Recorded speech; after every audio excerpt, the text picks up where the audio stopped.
What is the most valuable thing you could give someone you love? Leo thought he had a perfect marriage, until he found the bill. A single medical statement from a Swiss clinic, dated 6 months before he ever met his wife. The procedure: removal of a kidney. His wife, Maya, sold a part of herself. But not for money. To pay off a massive, crushing debt. His debt. A debt from his father's failing business that he never knew was hanging over him. She did it before they met. A secret act of devotion that freed his future and trapped them both. Now, the truth is out.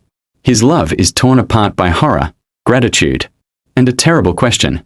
Is this the ultimate sacrifice, or the deepest form of manipulation? Can any love survive a foundation built on a hidden piece of flesh? This is The Debt of Flesh. A story of unbearable sacrifice and the weight of a gift that can never be repaid. If this story of impossible choices hooked you, show us by liking this video. It helps more people find these powerful tales. Subscribe and hit the bell for more cinematic stories that challenge the heart. Now, tell us in the comments, what would you do? Could you forgive this sacrifice, or would it destroy your love? Let's discuss. The full story begins now. The morning sun poured through the wall of windows, turning the kitchen's marble countertop into a sheet of gold. Leo, 35, stood barefoot, scrambling eggs in a copper pan. The smell of coffee and toasted sourdough filled their sleek, minimalist loft. From behind him, arms slid around his waist. Maya, 33, rested her cheek against his back. "You're burning them," she murmured, her voice still thick with sleep. "I am not," he protested, laughing. "I'm giving them character." She peeked around him. "You're giving them charcoal." She reached over and turned down the flame, her hand briefly covering his. This was their morning ballet, performed in comfortable silence and soft touches. Later, at his architect's desk, Leo was lost in the lines of a sketch, his pencil flying over tracing paper. The Apex Tower, his career's defining project, was taking shape. He didn't hear her approach.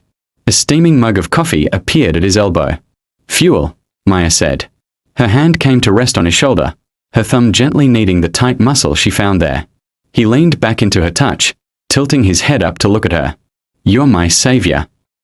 "I know," she smiled, dropping a kiss on his forehead. "Don't forget the client call at 2. He caught her hand before she could leave. "What would I do without you?" "You'd be eating charcoal eggs and missing very important meetings," she said, extracting her fingers with a final squeeze.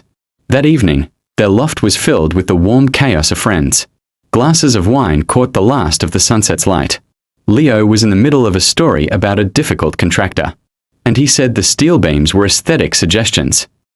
The table erupted in laughter. Maya, curled on the sofa next to him, finished his sentence without thinking. So Leo told him his paycheck was a financial suggestion. The laughter grew louder. Their friend Sarah shook her head. "You too. It's like you share a brain." Leo looked at Maya, her eyes crinkled with mirth, and felt a wave of pure, uncomplicated contentment. He slipped his arm around her, pulling her closer. She fit against him perfectly, a missing piece he hadn't known he was searching for. Later, in the dark of their bedroom, moonlight striped the floor. They lay tangled together, her head on his chest. "Remember our wedding?" he whispered into her hair.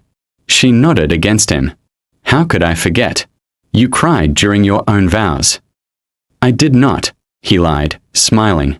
He recited them into the quiet, his voice low and sure. "I stand before you with no past, only a future. A clean slate, with you."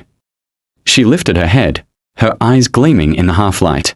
"My clean slate," she echoed softly, and kissed him. It felt true. Their pasts were simple stories they'd told each other. His, a father's failed business, now closed. Hers, an unremarkable childhood, a stint in art school. The future was the only thing that mattered, bright and sprawling before them like one of his blueprints. The camera would pull back slowly from their embrace, through the large window, out into the night. It would frame their entire loft, a beautiful, geometric structure of glass and light, glowing like a jewel box in the city's dark. It was a perfect home. But from this distance, you could see how all those windows made it transparent, exposed on all sides. A beautiful, fragile glass box, holding something precious inside. The Apex Tower model dominated the conference table in Leo's office, a spire of acrylic and ambition. His final pitch to the investors was in 48 hours. Every detail had to be flawless. His phone buzzed. It was his accountant, Mark. Leo, final thing. For the client's deep dive due diligence, they need a full historical picture. Even the old stuff. From your father's firm. Can you dig up any final financials? Bank statements, loan closures, anything. Leo sighed, running a hand through his hair. That's ancient history, Mark. That company was dissolved years ago. I know. But they want a clean lineage. A paper trail from then to now. Just see if there's a box somewhere. Leo agreed and ended the call. The past was a door he'd kept shut. His father's failure was a quiet, sad ghost. But for the apex tower, he'd confront 100 ghosts. He went to the storage closet at the far end of the loft, a space they used for holiday decorations and forgotten things. It smelled of dust and memories. Behind a fake Christmas tree in a bag, he found it, a battered, leather-clad case with his father's initials stamped in faded gold. He carried it to the living room floor, the weight of it heavy in his hands. He clicked the latches. The inside was a chaos of paper, faded invoices, architectural sketches on yellowing vellum, handwritten ledgers filled with his father's cramped script. It was the archaeology of a dream that had died.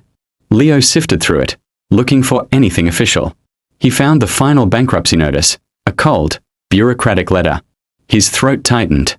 Then, beneath a stack of old payroll records, his fingers brushed against something smooth and out of place. It was a cream-colored envelope, thick and expensive. It was not addressed to his father. It was addressed to Maya Flores, her maiden name, at a P.O. box in the city. The return address was elegantly embossed, Clinique de la Lumière, Genève, Swiss. His blood went still. Flores. Before she was Maya Lawson. A P.O. box he never knew about. Geneva. What's all this? Maya's voice came from the kitchen doorway. She was holding a vase of fresh flowers, her smile fading as she saw the case open on the floor. Just accountant stuff, Leo said, his voice strangely casual. He held up the envelope. This was in with Dad's things. Odd, right? Addressed to you. At a P.O. box. He saw the color drain from her face. The vase slipped an inch in her hands before she caught it. Oh, she said, the word a tiny puff of air. That's nothing. A mistake. Old student health stuff from my year abroad. In France. It must have gotten mixed in with your dad's papers somehow. Her laugh was a brittle sound. Bureaucracy. Throw it out. But her reaction was all wrong. It was panic, sealed behind glass. A Swiss clinic has your French student records. Leo asked, his thumb tracing the expensive paper. It feels substantial. Leo, please. It's private. It's medical. Just give it to me. She took a step forward, her hand outstretched. Her eyes were wide, pleading. That plea, that fear, is what made him do it. It was in my father's case, Maya, he said quietly. And before he could think, he slid his finger under the flap and tore it open. Inside was a single sheet of crisp paper. A statement. The header was the same elegant clinic name. The text was in French, but the language of medicine was universal. The line item was stark, clinical, final. The 15th of March, 2015, procedure. Nephrectomy unilateral laparoscopic. Suite. Soins post-operatoire standard. Sold. ZO. March 15th, 2015. The date hit him like a physical blow. He knew that date. He had a photo from Sarah and Ben's wedding on September 20th, 2015. The first time he'd ever spoken to her. This was 6 months before. 6 months before he'd ever held her hand, ever tasted her lips, ever whispered his vows. A cold, creeping dread began to spread from his core. Nephrectomy, he whispered. He knew that word. He fumbled for his phone, his hands trembling. He opened a browser. He typed it in. Nephrectomy. The definition filled the screen. Surgical removal of a kidney. He looked from the screen to the paper to her face. Maya was frozen, a statue of pure terror. One hand pressed to her stomach. The flowers in the vase she still held trembled. A kidney. Leo's voice was hollow, alien to his own ears. You had a kidney removed? In Switzerland? 6 months before we met. He typed the clinic's name. The search results loaded. Clinique de la Lumière. World-renowned center for transplant surgery and nephrology. Discretion assured. Transplant surgery. The pieces, jagged and horrifying, began to spin in the air between them. A secret surgery. A secret P.O. box. A date that rewrote their entire history. The pristine, sun-drenched loft felt like it was tilting. "Maya," he said, the name a question, a plea, an accusation. "What is this?" She didn't answer. She just stood there, holding her flowers, staring at the proof of a past he was never, ever supposed to see. Leo became a ghost in the house they had built together. He moved through the room silently, a spectator in his own life. His love for Maya was now a tangled knot of horror, gratitude, and a sickening sense of being studied. He watched her. Constantly. He saw it now. The subtle, almost invisible flinch when she lifted the full grocery bag onto the counter. A tiny catch in her breath. She saw him noticing and quickly smiled. "Heavy oranges," she'd joke, rolling her shoulder. He'd nod, saying nothing. At dinner with friends, Sarah offered a second glass of Pinot Noir. Maya placed her hand over the glass, her smile warm and practiced. "Oh, no thanks. More than one gives me a terrible headache. I'm a cheap date with water." Everyone laughed. Leo laughed too, but the sound felt like glass in his throat. He remembered 100 such moments, 100 gentle declines. He'd never thought twice about it. One morning, she was stretching after yoga, her tank top riding up. The scar was there, on her lower left side. Pale, neat, about 2 inches long. She'd told him the story years ago, laughing. "I was 8. A dramatic appendectomy. I told everyone I'd been stabbed by a pirate." He'd kissed the scar, called it her badge of childhood adventure. Now, he'd looked up the diagrams. Laparoscopic nephrectomy. Entry points.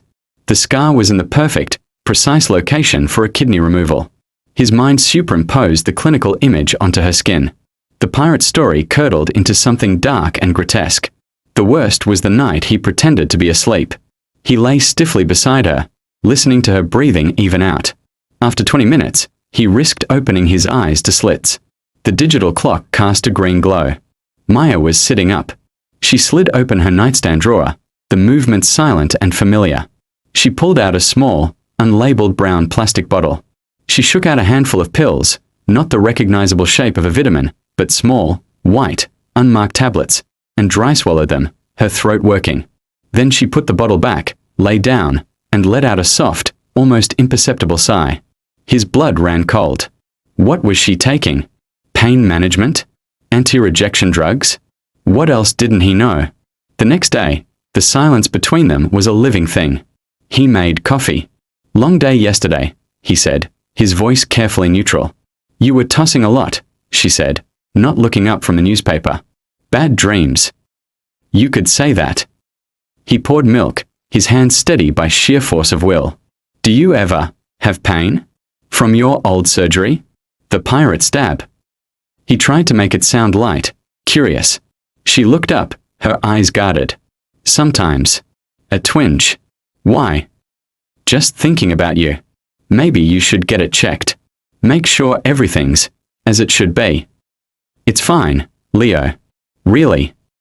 Her tone was final, a door clicking shut. That afternoon, locked in his home office with the blinds drawn, he called his old college friend, Alex, who ran a discreet private investigation firm. "Leo. Long time. You sound rough." "I am, Alex. I need help. It's about Maya." A pause. "Okay. I'm listening." "I found a medical statement. From a clinic in Geneva. Dated March 15th, 2015. For a nephrectomy." Alex let out a low whistle. "A kidney. Are you sure?" "I'm sure. She had it removed 6 months before we even met. She's been hiding it. There's a scar, pills she takes at night." Leo's voice broke. He took a breath, forcing the emotion down. "I need to know why. I need to know what it paid for. She said it was student health, but that clinic is for transplants. Find the money trail, Alex. Please. Every wire transfer, every payment in or out, around that date. There has to be a reason." "Leo, this is deep water. Financial forensics, especially internationally. And if she went through a broker. I don't care about the cost. I need to know what my life is built on. I feel like I'm living with a stranger. I feel like I'm the ghost." Alex was silent for a long moment. Okay. I'm on it. And Leo, brace yourself. These kinds of secrets, they usually have a $sign attached to them, and it's never pretty. 3 days later, Alex's report arrived not by email, but as a single, encrypted file sent to a secure server. Leo accessed it in his office, the door locked, the world outside the window feeling unreal. The document was clinical. It traced a path of shadows. It confirmed the date of the surgery at the Clinique de la Lumière. It listed the exorbitant fee, paid in full from a newly created, numbered offshore account. And then, Alex had highlighted the next transaction in bold, red type. 1 week post-surgery. A wire transfer from that same numbered account. The recipient, Vulture Holdings LLC. The amount, $247,000. Leo's breath left his body. He knew that number. It was seared into his memory. It was the exact, final, crushing tier of his father's debt. The balloon payment his father had foolishly agreed to, the one that had broken the company's back. He had seen it on the bankruptcy filings, the stark, impossible sum. He had believed it was swallowed by the legal process, voided. But it hadn't been voided. It had been paid. The precision of it was monstrous. The kidney money hadn't just covered a debt. It had targeted this specific debt, down to the last cent. It wasn't a random act of charity. It was a surgical strike on his past. His world didn't just tilt, it inverted. The loft, his success, the Apex Tower project, it all seemed to levitate, built on a foundation of flesh and hidden money. His wife hadn't just had a secret surgery. She had been a transaction. And he was the product. He printed 2 sheets of paper. The first was the cream-colored clinic statement. The second was Alex's page showing the wire transfer to Vulture Holdings. He placed them side by side on their reclaimed oak dining table, their edges perfectly parallel. He didn't sit. He stood behind a chair, his knuckles white on its back, waiting. He heard her key in the door. The cheerful rustle of takeout bags. Leo. I got the spicy Dan Dan noodles from that place you. She rounded the corner into the dining area, her smile bright, her hair windswept. She saw the papers. Her sentence died. The smile didn't fade. It shattered, like ice dropped on stone. The white plastic bag containing their dinner slipped from her fingers. It hit the hardwood floor with a dull, wet thud, the containers popping open, the smell of garlic and chili oil suddenly filling the room. She didn't move to clean it. She didn't cry out. She went perfectly, terrifyingly still. All the color drained from her face, leaving her pale as parchment. Her eyes, wide and dark, were fixed on the papers. It wasn't shock. It was the quiet horror of someone watching the guillotine blade fall after a long, anxious wait. The silence stretched, thick enough to choke on. The only sound was the faint drip of sauce from the overturned container. You, she began, her voice a dry whisper. She cleared her throat, tried again, her gaze still locked on the table. You weren't ever supposed to know. The words were flat, empty. Leo's own voice felt foreign, detached. Know what, Maya? That you sold a part of your body? Or that you used it to pay off my father's debt? She finally looked at him. There was no denial, no fight. Just a profound, exhausted resignation. It was a gift, she said, hollow. It was supposed to be free. Free. The word burst from him, cracking the icy silence. He gestured violently at the papers. This is a receipt. A $250,000 receipt for a piece of you. Since when am I something that needs to be purchased? His voice was rising, trembling on a wire of rage and tears. Who were you paying, Maya? Vulture Holdings? Or me? She flinched as if struck. I was paying the men who were going to own you, she shot back, a flicker of her own fire finally igniting in her eyes.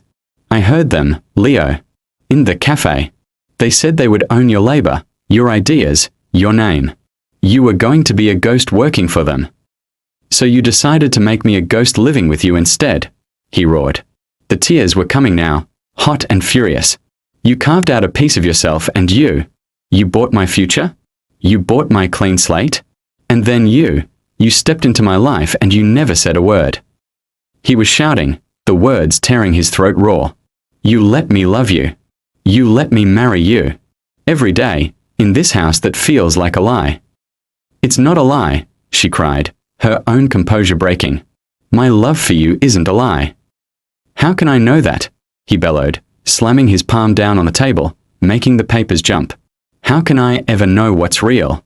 Is this us, or is this just the long-term aftermath of a deal you made?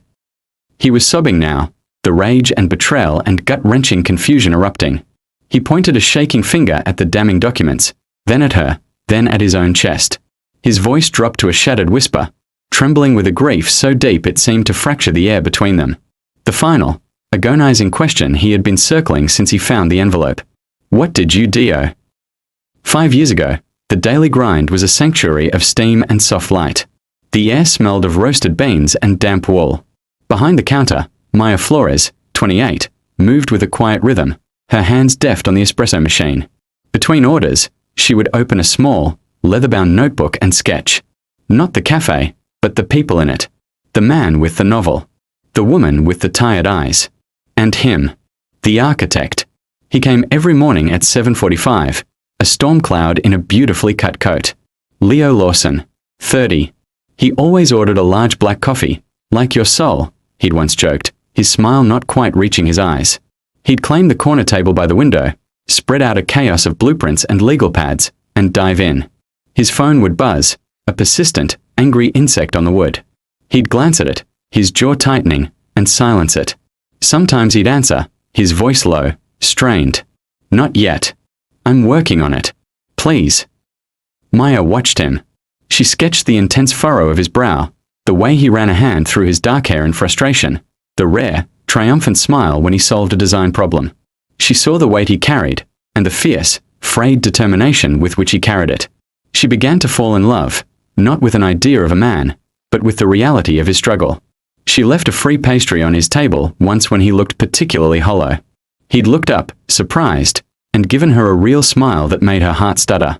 Thank you, he'd said, and for a moment, the storm cleared. One rainy Tuesday, it happened. 2 men in impeccably tailored suits, their elegance sinister against the cafe's shabby charm, entered. They didn't order. They went straight to Leo's table and sat down without being asked. The air around them seemed to get colder. Maya was wiping down the nearby condiment station, her back partially turned. She froze, the rag still in her hand. The taller man spoke first, his voice a smooth, quiet oil. Leo, you're a hard man to find at your office. Leo didn't look up from his blueprint. I work better here.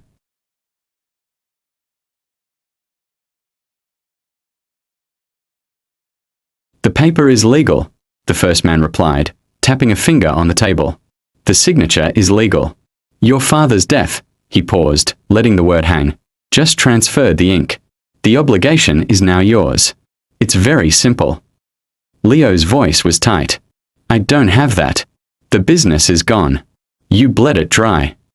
Then we look to other assets, the second man said, leaning forward slightly. Your labor. Your designs. Your name. We can structure a long-term consultancy. You will work for us, Leo. Exclusively. Every building you design, every line you draw, will be ours. Leo stared at them, a flush of anger and despair coloring his neck. That's slavery. It's finance, the tall man corrected, smiling without warmth. You will be a ghost working for us. A very talented, very invisible ghost. Your career, as you imagine it, ends now. We own it. We own you. There was a long, terrible silence. Maya held her breath, her hand clenched around the damp rag. She saw the light in Leo's eyes, the passion she'd sketched, the determination, gutter and threatened to go out. It was the look of a man watching his future be bricked up in front of him. The men stood. The tall one placed a crisp white card on the table. 30 days, Leo, to arrange the payment, or to accept our new partnership. There is no third option. They left, the bell on the door jingling cheerfully behind them. Leo sat perfectly still, staring at the card as if it were a venomous insect. Then, slowly, he put his head in his hands. Maya's heart broke. It shattered into 1,000 pieces, not just from pity, but from a furious, protective love. The architect. This brilliant, burdened man was about to be erased, owned, turned into a ghost. The unfairness of it was a physical pain in her chest. She looked down at her open sketchbook. There he was, her architect, captured in clean lines. Alive. Passionate. Free. She looked back at him, a shell of that man, hollowed out by a debt he didn't earn. A terrible, clear, and irrevocable idea began to form in the wreckage of her heart. It was an idea of sacrifice, of a trade. It was an idea of saving a ghost by becoming one herself. She closed her notebook, the decision settling into her bones as cold and hard as the espresso machine under her hands. She didn't know how yet, but she knew she would find a way to pay the price. The next few days passed in a fever dream for Maya. Leo still came to the cafe, but the light was gone from his eyes. He was a man walking to the gallows, sipping black coffee. Every glance at him was a knife twist of desperation. She couldn't just stand there. She had to know the monster she was up against. At night, in her small apartment, she became a detective. She used the library's computers, her own research skills honed from art history essays turned to a darker purpose. She dug into Vulture Holdings. It was a maze of shell companies, but in old court filings and financial watchdog forums, she found a pattern. The loans carried interest rates that bent the edges of usury laws. The contracts, described by a judge in one dismissed case, were adhesive and unconscionable. It could potentially be fought, voided in a long, brutal, and expensive court battle. A battle a drowning man like Leo could never wage.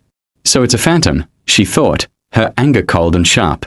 A legal ghost holding a real knife. But knowing it was a ghost didn't disarm it. The threat was real. The men were real. Leo's crumbling future was real. She needed a real weapon. A sum of money so definitive it would make the ghost disappear. She thought of selling her car, her late mother's jewelry. It was a laughable sum. She thought of a bank loan, but who would give a barista $250,000? A dark, whispered idea came to her. She'd read an article, a scandal about organ trafficking. The phrase "the red market" floated up from her memory. With trembling hands, using a special browser she'd read about, she ventured into the hidden corners of the internet, the dark web. It was a confusing, text-heavy underworld.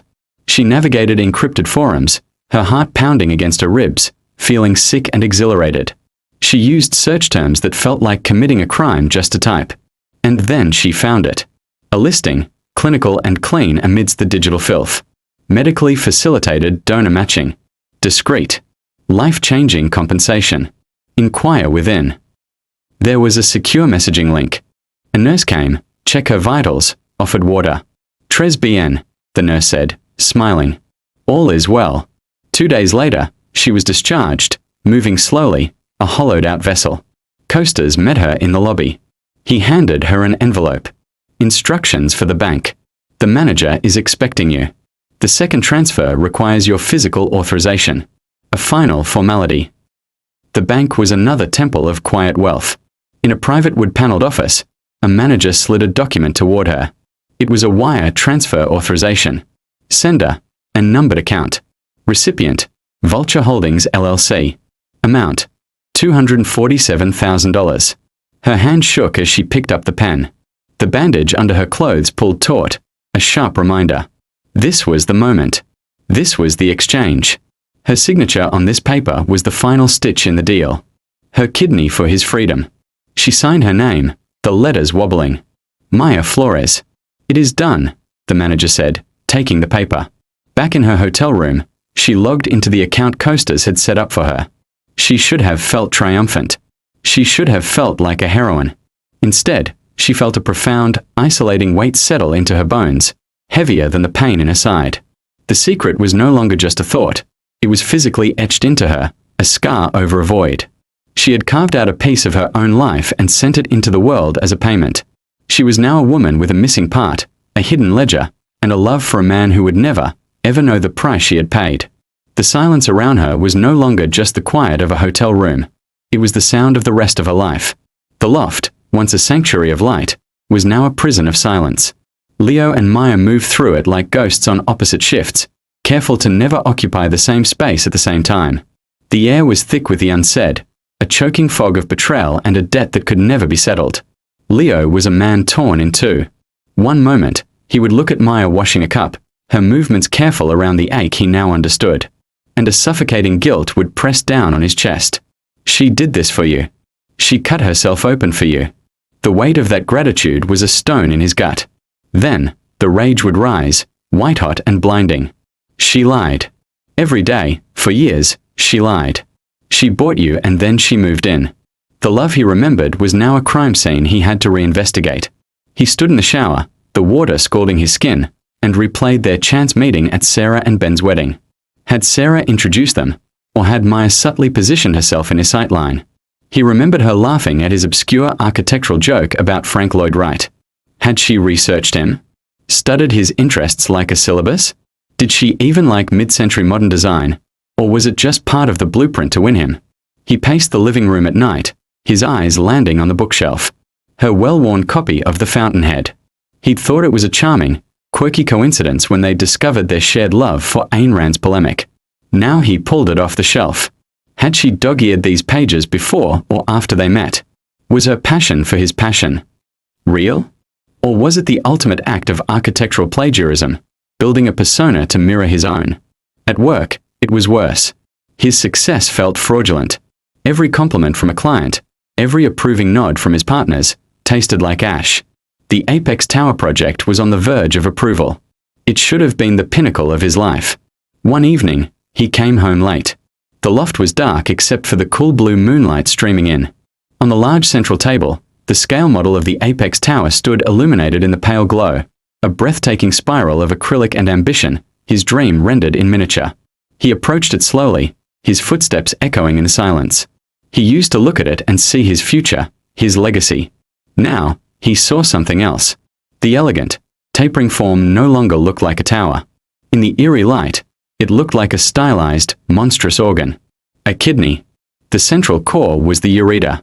The sweeping balconies were the renal pelvis. The whole thing, a sleek, glassy testament to filtration and function. His life's work. His name on the plaques. Built on her missing one. A sound escaped him, a half-choked gasp of horror and disgust. He reached out a trembling hand, not to touch the model, but as if to push it away. It's beautiful. Maya's voice came softly from the doorway to the bedroom. She was a silhouette, wrapped in a robe, watching him. He didn't turn. What did you see when you first saw my designs? He asked, his voice raw. Did you see talent? Or did you see an investment? A return on the piece of yourself you spent? Leo, don't, she whispered. Don't what? He finally turned to her, his face anguished in the blue light. Don't question my entire reality? This, he gestured violently at the model. This is supposed to be mine. But it's not, is it? None of it is. My career. My clean slate. My wife. He spat the last word. It was all purchased. Prepaid. I'm just living in the aftermath. Your talent is real, she insisted, taking a step forward, her own voice breaking. The Apex Tower is yours. I removed an obstacle. You removed a part of yourself, he roared, the sound exploding in the quiet space. He picked up the model, not to destroy it, but to hold its terrible weight. And you stuck the bill for it in the foundation of everything I've built. I look at this, and all I see is the price tag. I can't unsee it, Maya. I see a monument to your sacrifice, and it makes me hate it. It makes me hate that I love it. It makes me hate that I needed it. He carefully, painfully, set the model back down. My success feels like a lie. Because the man who earned it, he was only there because you cut a piece of yourself out first. How do I live with that? How do I look at this, he pointed at the tower, then at her, then at his own chest, and not feel like a fraud? She had no answer. The silence rushed back in, heavier than before. He stared at the model, now permanently transformed in his eyes. No longer a symbol of his future, but a gleaming, cold tombstone for the uncomplicated love they had buried. The silence had become a third inhabitant of the loft, a heavy, suffocating presence. They communicated in terse, functional phrases. Your accountant called. I'll be late. The Apex Tower model had been covered with a black cloth, a shroud. A phantom debt, Leo, Alden said, nodding slowly. A paper ghost. Scary as hell, but with no legal substance to haunt you with. All it would have taken was a nasty lawyer's letter from a firm like yours. A threat of exposing their practices. They'd have folded. They were bullies, not bankers. Leo felt the floor of the conservatory, the world, give way. A phantom. Her sacrifice. Her kidney. The scar, the pain, the hidden pills, the years of silence, For a legal technicality. For a ghost. He didn't remember driving home. The city blurred past. The rage he had carried for weeks didn't flare up. It evaporated, leaving behind a vast, cold, bottomless pity. For her, for himself, for the grotesque cosmic joke their lives had become. He found her in her studio, the room filled with her paintings and the soft, grey afternoon light. She was sitting on the floor, not painting. In her lap was the old, leather-bound sketchbook from the cafe. She was staring at a page. He knew which one. The architect. She didn't look up as he entered. "I have to go out later," she said, her voice flat, automated. "There's food in the fridge you can heat up." "Maya." Something in his tone made her close the book slowly. She still didn't look at him. "I went to see my father's old partner, Mr. Alden." Now she looked up, her eyes wary, braced for another attack. Leo sat down on the floor a few feet from her, the distance between them an uncrossable canyon. He spoke softly, each word a careful, painful placement. "He told me about the loan. The Vulture Holdings loan." He saw her brace herself, her shoulders tightening. He said. Leo's voice almost broke. He cleared his throat. He said the terms were illegal. Usurious. He said my father could afford it. That a good lawyer, that I, could have gotten it voided. That it was, in his words, a phantom debt. A paper ghost. He watched the words hit her. It wasn't a slap. It was a slow, creeping frost. The wary defensiveness in her eyes melted, replaced first by confusion, then by a dawning, horrific understanding. A phantom, she echoed, the word a dry leaf on her tongue. "It was never legally enforceable, Maya," he said, his voice a hollow whisper. "All it would have taken was a fight. A lawyer's letter. Not a kidney." She stared at him. She looked down at the sketchbook in her lap, at the hopeful, passionate man she had drawn. Then her hands came up, very slowly, and covered her face. It was not a sob. It was a total, silent collapse inward. Her shoulders didn't shake. She made no sound. She simply folded over, her forehead touching the closed sketchbook, her fingers pressing so hard into her temples they turned white. It was the posture of someone whose entire internal architecture had just vaporized. The core meaning of her adult life, the noble, tragic, romantic sacrifice, had been invalidated. It wasn't just that she had given a piece of herself. It was that she had given it for nothing. For a legal loophole. For a ghost. The one thing that had justified the pain, the secrecy, the weight, his absolute, desperate need, had never truly existed. She hadn't saved him from a crushing debt. She had saved him from a piece of paper that could have been torn up with a letter. Leo watched her, this woman who had carved out her own flesh to kill a shadow. He felt no rage. Only a grief so profound it was like looking into a deep, dark well where both their hearts had fallen. The tragedy was no longer angry. It was just unbearably, stupidly sad. They sat in the ruins of a studio, the silence between them now a vast, shared crater. The air was thick with the dust of their shattered truths. Maya hadn't moved from her crumpled position, the sketchbook damp under her silent tears. Leo stared at a crack in the floorboard, the phantom debt echoing in his skull, making a mockery of every argument, every tear. Then, a sound. A soft, distinct ping from her phone, which lay face up on the floor where it had fallen from her pocket. The screen lit up with a notification. It wasn't for a text or a normal email. The icon was a grey, featureless circle, her encrypted messaging app. Maya didn't stir. "Your phone," Leo said, his voice raspy from disuse. She slowly unfurled, her movements those of someone in deep pain. She picked up the phone with numb fingers, swiped it open, and entered a long passcode. She opened the app. Leo saw the blood drain from her face again, but this time it was a different kind of terror. Not the internal shattering of moments before, but the sharp, immediate fear of a present threat. Her breath hitched. "What is it?" Leo asked, a new coldness seeping into his bones. Wordlessly, she turned the screen toward him. The message was from Costas. "Maya, a successful donor is a valuable connection. A trusted commodity. The market changes. New opportunities arise. Your continued silence, and our continued association, now carries a new premium. Let's discuss your contribution. We are watching the Apex Tower deal with considerable interest. A photo for your attention." Below the text was an attached image. Leo leaned closer, his heart freezing. It was a photo of him. That very morning. He was walking through the revolving doors of his office building, his head down, his shoulders slumped with the weight of his crumbling marriage. The photo was crisp, clear, taken from across the street. It was not a random snapshot. It was surveillance. "He's here," Maya whispered, her voice trembling. "He said he'd disappear. He promised." Promises from a man who broke his kidneys aren't worth much. Leo said flatly, the shock burning away into a sharp, focused dread. The past wasn't a memory anymore. It was a man in a charcoal chute, watching them from a parked car. What does he want? More money.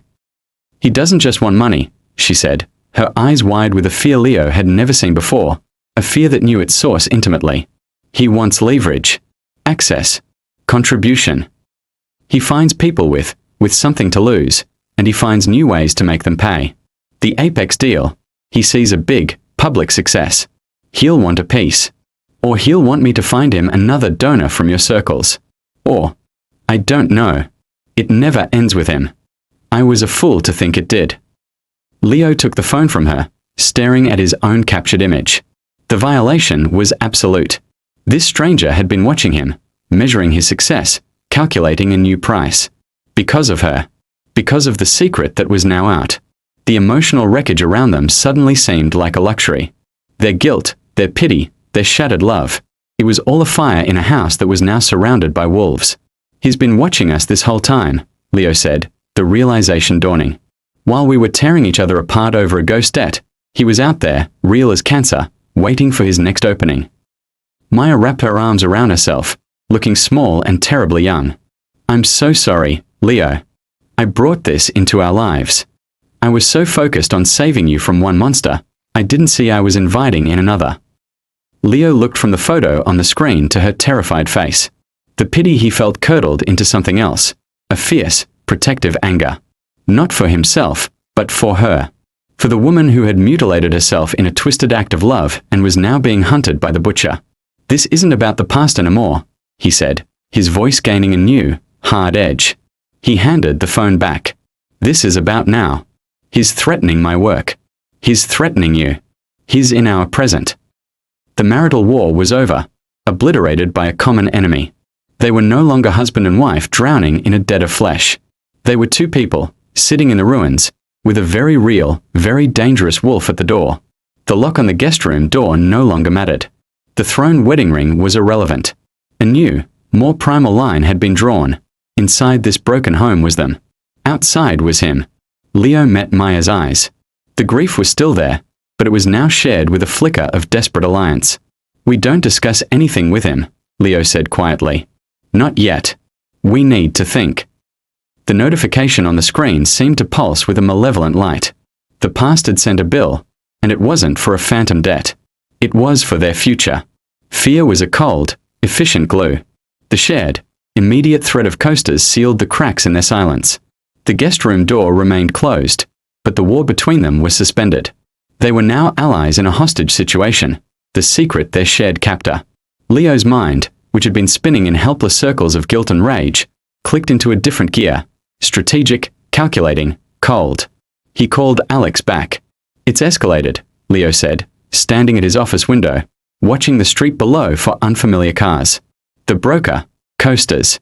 He's made contact. He's here, watching. He's threatening the apex deal. He wants more. Alex's voice was grim on the speakerphone. They always do. It's a subscription service, not a one-time payment. What's the ask? He called it a new premium. He wants to discuss her contribution.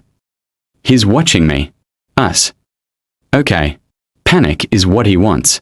We need to be smarter. We need to find his pressure point. That's what I need you for, Leo said. Forget the money trail from before. We need to trace him. The clinic in Geneva, Clinique de la Lumière. It has to be a shell. There will be partners, investors, a network. He's a middleman.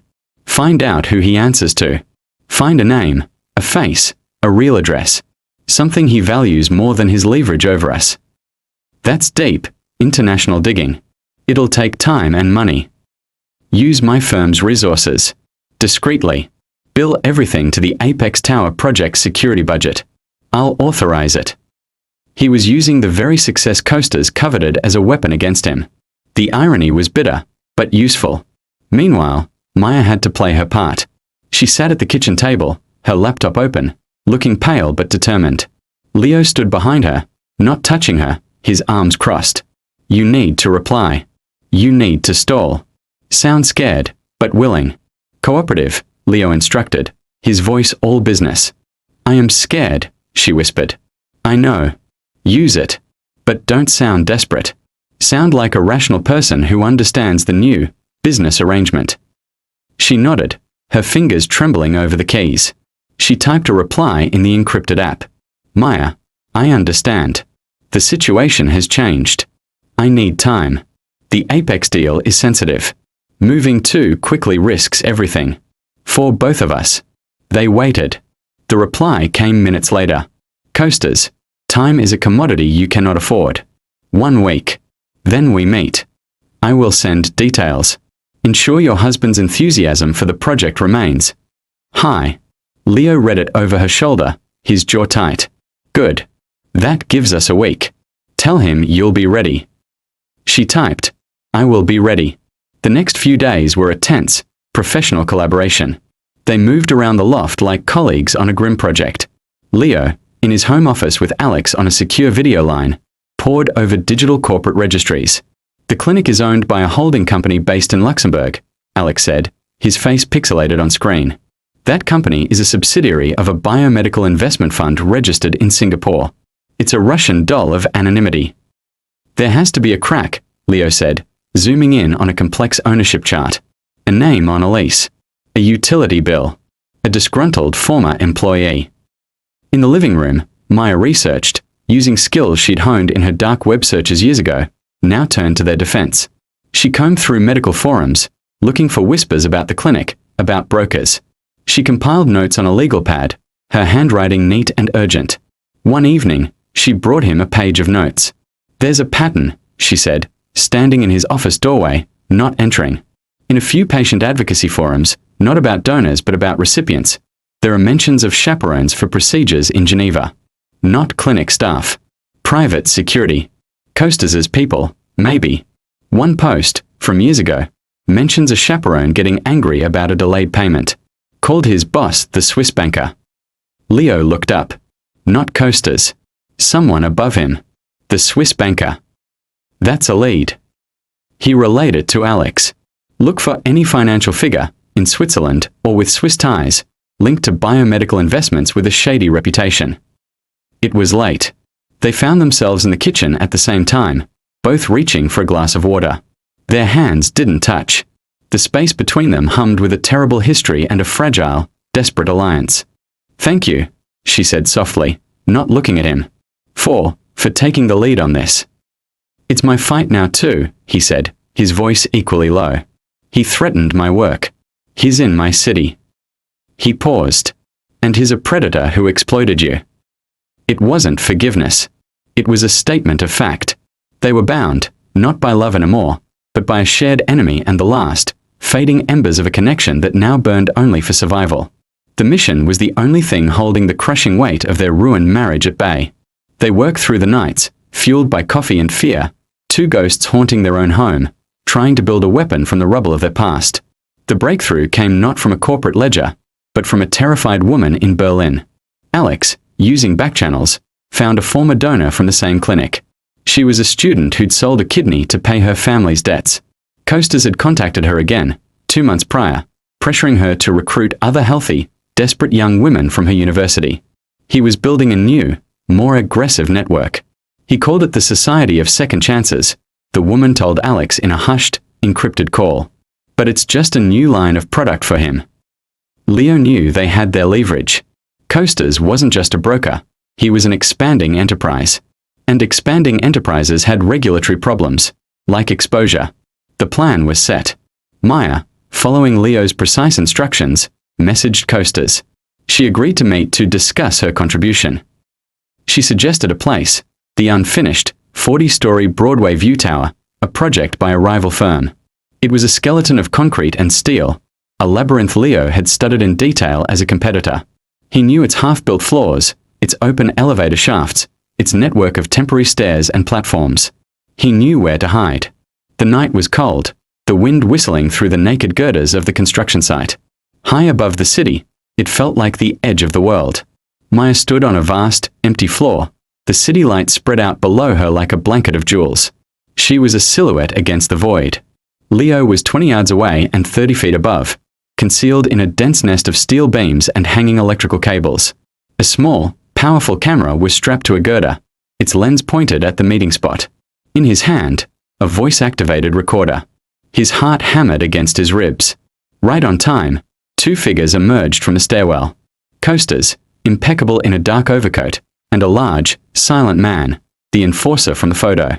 His hands were buried in his pockets. "Maya," Coasters said, his voice smooth, carrying easily in the hollow space. "You look well. The city agrees with you." "What do you want, Coasters?" Maya asked, her voice impressively steady. "I paid. We are done." "The initial transaction, yes," Coasters said, moving closer, circling her slightly like a shark. "But as I said, a successful donor is a connection. You have moved in new circles. Your husband's success with the Apex Tower, it puts you near people of means, people with problems. I have clients with very specific needs. You could be a facilitator, a finder. It would erase your remaining obligations." "I'm not a recruiter," Maya said, her voice hardening. "Everyone is something they never thought they'd be," Coasters replied, smiling. "You, for instance, never thought you'd be a woman who sold a kidney for a stranger. Yet here you are." Above, Leo tensed, recording every word. "My husband knows," Maya said, a calculated risk. "There's no more secrecy to leverage." Coasters stopped circling. He laughed, a dry, unpleasant sound. "Ah, but that creates a new opportunity. Shared secrets are stronger." He wouldn't want his beautiful wife's past, or his own debt-free foundation, splashed across the business pages, would he? Not with the Apex vote next week. And he especially wouldn't want an accident on this very site. He glanced around meaningfully. Construction is such dangerous work. Leo's blood ran cold. It was a direct threat. Then Coasters looked up. Not randomly. Directly at the tangle of beams where Leo was hidden. "He knows, you say. I think he knows right now. Don't you, Mr. Lawson? Come down. The recording is getting tedious." The shock was a physical blow. "How?" Leo froze. The enforcer moved. Not towards Leo's perch, but with startling speed towards Maya. She turned to run, but he was too fast. A meaty hand clamped over her mouth from behind, another locking around her waist, lifting her off her feet. She kicked, her screams muffled against his palm. "Stop!" Leo's voice roared out of the darkness. He scrambled down the makeshift ladder, his hands scraping on cold steel, landing hard on the concrete floor. "Let her go. We have what we need on you. We know about Berlin. About the society." Coasters barely blinked. "And I have this," he said, nodding to the enforcer, who was dragging Maya, struggling violently, towards the edge of the floor. There was no railing, just a sheer drop to the next level, 40 feet below. "You touch her, and it all goes public." Leo yelled, advancing, his eyes wild. "Publicity is bad for business," Coasters agreed calmly. "But a tragic accident? That is merely sad. Now, your phone, the recording, and your commitment to your wife's new role." It wasn't a negotiation. It was an execution in progress. Leo didn't think. He charged the enforcer. It was not a fight of skill, but of pure, desperate fury. He slammed into the man's side, trying to break his grip on Maya. The enforcer grunted, surprised by the force, and staggered, his hold loosening for a split second. Maya bit down hard on the hand over her mouth. The enforcer cursed, yanking his hand back, and she screamed, "Leo!" A chaotic struggle erupted in the shadowy vastness. Leo grappled with the enforcer, a whirlwind of grunts and scuffles on the dust-covered concrete. He was outmatched, but driven by a terror for Maya that overrode his own fear. He took a brutal fist to the ribs, the pain exploding, but he hooked a foot around the enforcer's ankle and shoved with all his might. They both crashed to the ground near the precipice, sending a spray of loose bolts skittering over the edge into the darkness. Maya scrambled away, grabbing a length of loose rebar from the floor. Costas watched, a faint look of annoyance on his face, as if his orderly plan had been soiled by unpredictable animals. "Enough," he stated, pulling a small, sleek pistol from his coat pocket. He didn't point it at the struggling men. He pointed it at Maya. The world narrowed to that single, dark eye of the barrel. "Stop now," Costas said, his voice still chillingly calm, "or her next contribution will be to the city morgue." Of obligation, but through chosen, fierce action. The gun pointed at Maya froze everything. The enforcer on the ground stopped struggling. Leo's breath soared in his chest, pain screaming from his ribs. The wind howled through the steel bones of the tower. Leo slowly raised his hands, his eyes locked on Costas. "Okay," he said, his voice strained but clear. "Okay. You have the gun. You win." Costas's smile was thin. A sensible conclusion. Now, Leo didn't let him finish. With his raised left hand, he made a sharp, jabbing motion towards a specific, unmarked metal electrical box on a nearby column. A deafening, piercing alarm shattered the silence. The site's intruder lockdown siren, meant to summon security. Simultaneously, banks of temporary construction lights, high on the girders, blazed to life with a blinding, white-hot intensity, flooding the open floor. The enforcer flinched, throwing a hand over his eyes. Costas, disciplined, barely blinked, but the gun wavered for a fraction of a second. That was all Leo needed. He didn't charge. He stood his ground, a dark silhouette against the blinding lights. "The alarm brings nobody." Leo shouted over the siren. "I disabled the security link. But the lights and noise? They are for us. So you can see me, and so you can hear me clearly, you bastard." Costas's composure cracked for the first time, a flicker of confusion and anger. He squinted against the glare. "You think you have leverage?" Leo yelled, taking a step forward. "I have your life. Alex didn't just find a donor in Berlin. He found your books. The shell corporations, the clinic partnerships in Dubai and Manila, the encrypted ledger of payments. We have it all." "Impossible," Costas hissed, but the gun lowered an inch. "More than that." Leo continued, his voice a blade of cold triumph. "We found the weak link in your Singapore fund, the one who gave us the name the Swiss banker. And we found 3 Interpol agents in the financial crimes unit who would love to connect the Swiss banker to a specific case. The missing daughter of the Italian diplomat. The one whose kidney was brokered by you 5 years ago. They never found the donor, but they've always wanted the broker." Costas's face went ashen. The diplomat's daughter, that was a transaction that had nearly burned him. It was supposed to be buried forever. "It's over," Leo said, the siren winding down, leaving a ringing silence filled only with the hum of the lights. "You have a gun. You can shoot us. But the data is set to release to Interpol, the Financial Times, and the clinic's legitimate investors in 24 hours unless I personally stop it. A dead man's switch. You kill us, you sign your own death warrant. Or worse, a life sentence in a real prison." It was a stalemate. A nuclear standoff in a half-built tower. Costas's mind was visibly racing, calculating the truth of Leo's words. The enforcer looked to him for direction, uncertain. In that moment of frozen calculation, Maya moved. She didn't look at the gun. She didn't attack. Her eyes were on Costas's leather briefcase, which he'd set down near his feet when the alarm blared. She remembered his clinical pride, his obsession with records.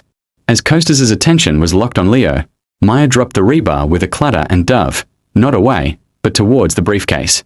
She hit the concrete, grabbed the case, and scrambled back on her knees.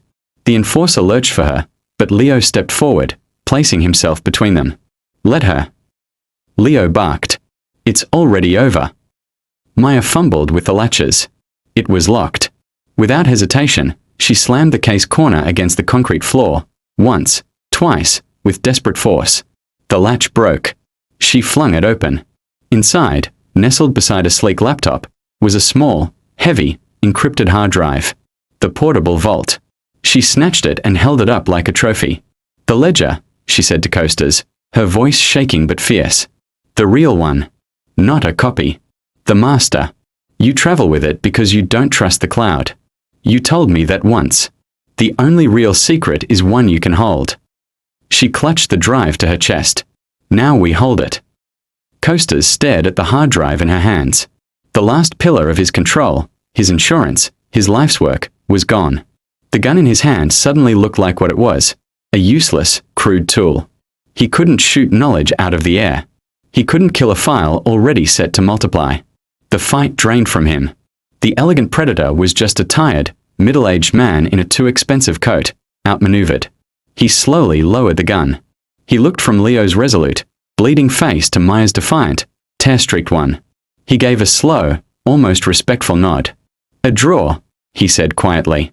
"A costly one." "The terms," Leo said, pain making him grit his teeth. "You disappear. You never contact us, or any donor from your past, again. You vanish from our lives forever. In return, this drive doesn't move another inch. The data stays buried.